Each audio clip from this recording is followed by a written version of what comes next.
What we try and do here at CLD is really simplify the process. So we've been through that whole process of how subdivision works and what that whole process is, and we just try and simplify that. So we've broken it down into 3 steps. The first one is basically feasibility and due diligence. So looking at the property and understanding what the pros and cons are. The second point would be design and approvals. So designing the subdivision, considering that future built form, and then going through the process of getting that approval issued. The third point would be construction and titles. So physically completing the project on site, doing the work necessary, and then going through that administration process of getting the new land title. We're town planners, we're property developers, we understand the process ourselves very thoroughly, and we can bring a lot of value to people with that knowledge. So I think a lot of what we can bring to the table is experience. We've been through it all. We've done the small subdivisions, we've helped people with the 2-3 lot subbies, we've helped developers with 70-90 lot subdivisions. So from the small to the big, we've been there, we've done it. We've got many years of experience up our sleeves, and we look at developments from a very unique perspective. We're not looking at it purely as a piece of land and a zoning and how fast can we chop it up to get people out the door.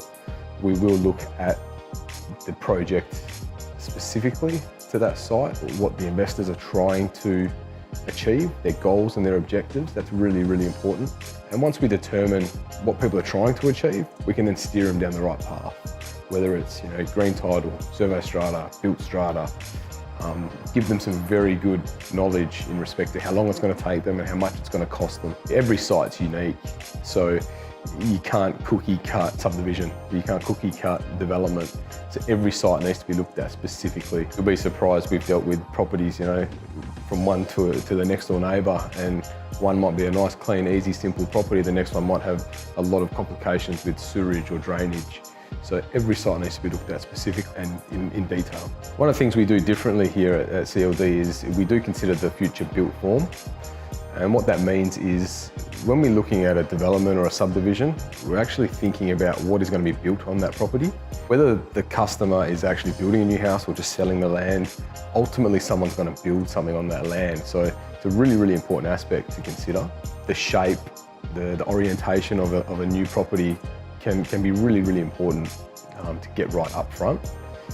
A lot of times we've had people come to us with properties that they're having problems with trying to sell or develop, and by just tweaking a few things, changing a boundary or just doing an adjustment, you can greatly assist in getting a far better outcome for that property, just by thinking about what is someone going to build on that property in the future.